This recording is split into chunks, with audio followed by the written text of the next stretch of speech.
Exam में fail हो गया तो वो भी एक रीज़न बन सकता है इसके सुसाइड करने का। इसी तरीके से रिलेशनशिप में फेलियर हो गया तो वो भी इसकी सुसाइड का एक ट्रिगर बन सकता है। लेकिन हमारी नज़र सिर्फ फिर अक्सर ट्रिगर्स पर रहती है कि रिलेशनशिप ब्रेक हो गई तो उसने सुसाइड किया,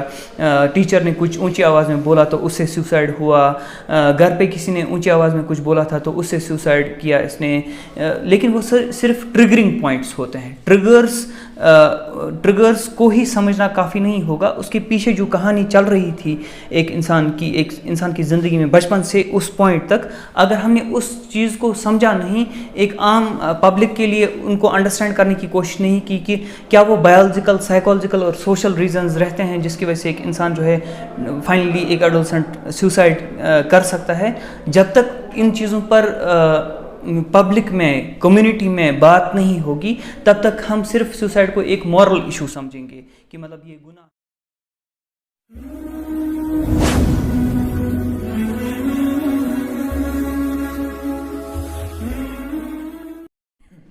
अस्सलाम वालेकुम रहमतुल्लाह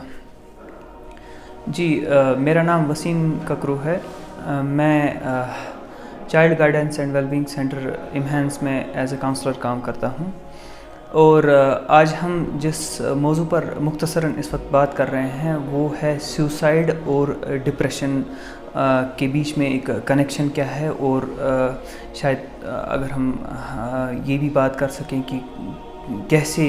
सुसाइड को रोका जा सकता है, सुसाइड रेट्स को कैसे कम किया जा सकता है, और उसके साथ साथ डिप्रेशन की एलिवेट करने में, या ठीक अगर एक इंसान का डिप्रेशन ठीक होता है तो उससे उसका सुसाइडल टेंडेंसीज़ या सुसाइड की तरफ जाना जो है वो कैसे कम हो सकता है।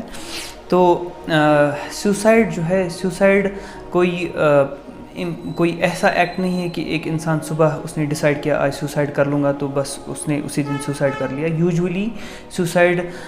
एक ऐसा अमल है या एक ऐसी सिचुएशन है जहाँ पे एक इंसान ने काफ़ी देर तक अपने रिसोर्सेज को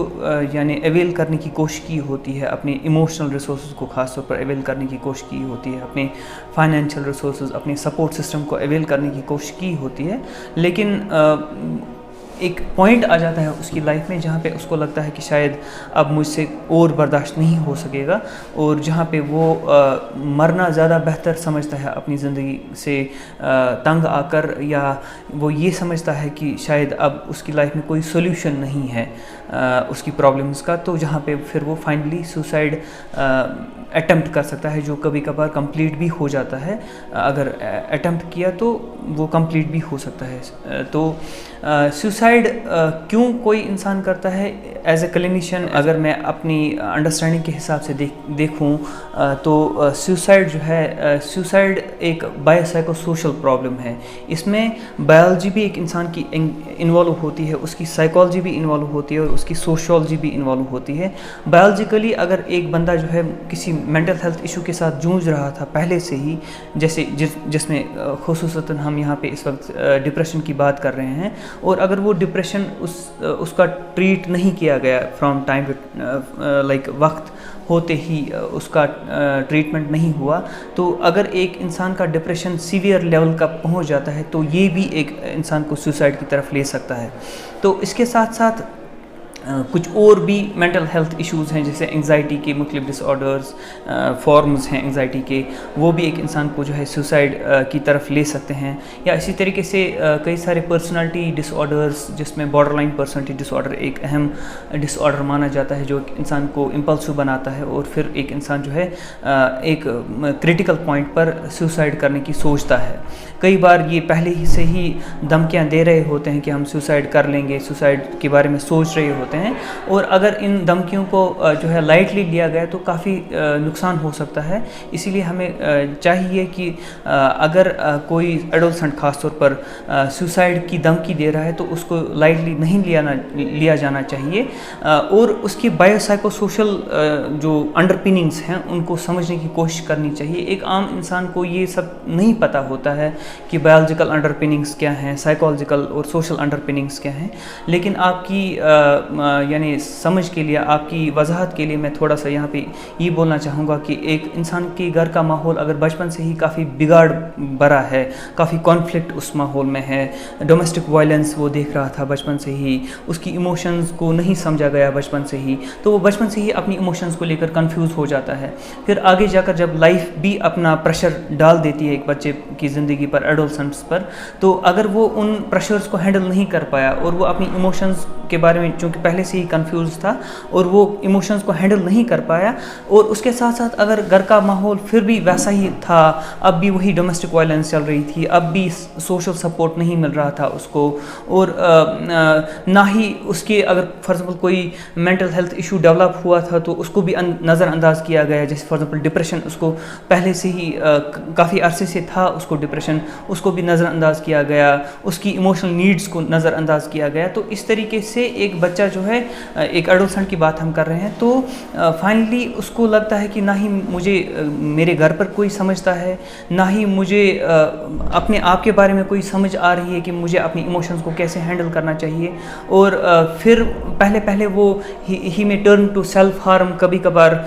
بہت زیادہ جب اس کی ایموشنز اوور ویلم ہو جائیں گی تو وہ سیلف ہارم بھی ایک نشانی ہے کہ we are missing a lot here, ہمیں شاید اس کو ڈاکٹر کے پاس لینا چاہیے. لیکن اگر وہ اس کے باوجود بھی اس کی ایموشنل نیڈز کو ٹینڈ نہیں کیا گیا اور ایسے ہی اس کو بلیم کیا گیا فار ایوری امپلسو ایکٹ، تو یہ کافی حد تک چانسز ہیں کہ یہ بچہ جو ہے آخر کار جو ہے سوسائڈ کر سکتا ہے. اور اس کے لیے پھر کوئی ایگزام میں فیل ہو گیا تو وہ بھی ایک ریزن بن سکتا ہے اس کے سوسائڈ کرنے کا. اسی طریقے سے ریلیشن شپ میں فیلئر ہو گیا تو وہ بھی اس کی سوسائڈ کا ایک ٹریگر بن سکتا ہے. لیکن ہماری نظر صرف پھر اکثر ٹریگرز پر رہتی ہے کہ ریلیشن شپ بریک ہو گئی تو اس نے سوسائڈ کیا، ٹیچر نے کچھ اونچی آواز میں بولا تو اس سے سوسائڈ ہوا، گھر پہ کسی نے اونچی آواز میں کچھ بولا تھا تو اس سے سوسائڈ کیا اس نے. لیکن وہ صرف ٹریگرنگ پوائنٹس ہوتے ہیں. ٹریگرز کو ہی سمجھنا کافی نہیں ہوگا، اس کے پیچھے جو کہانی چل رہی تھی ایک انسان کی زندگی میں بچپن سے اس پوائنٹ تک، اگر ہم نے اس چیز کو سمجھا نہیں، ایک عام پبلک کے لیے ان کو انڈرسٹینڈ کرنے کی کوشش نہیں کی کہ کیا وہ بایولوجیکل، سائیکولوجیکل اور سوشل ریزنز رہتے ہیں جس کی وجہ سے ایک انسان جو ہے فائنلی ایک ایڈولسنٹ سوسائڈ کر سکتا ہے، جب تک ان چیزوں پر پبلک میں، کمیونٹی میں بات نہیں ہوگی، تب تک ہم صرف سوسائڈ کو ایک مورل ایشو سمجھیں گے کہ مطلب یہ گناہ ہے، یہ ثواب ہے. تو ٹھیک ہے جو ہے سوسائڈ ایک گناہ ہے یقیناً، لیکن اگر ہم صرف یہ سوسائڈ ایک گناہ ہے اسی پر رکے تو ہم بہت زیادہ نقصان کر رہے ہیں کمیونٹی کا. تو ہمیں یہ سمجھنا چاہیے کہ یہ گناہ کیوں ہے، کیونکہ اس کے پیچھے جو چیزیں چل رہی تھی بچپن سے، شاید اسلام اس کی طرف بھی ہمیں جو ہے دعوت دے رہا ہے کہ you should be keeping the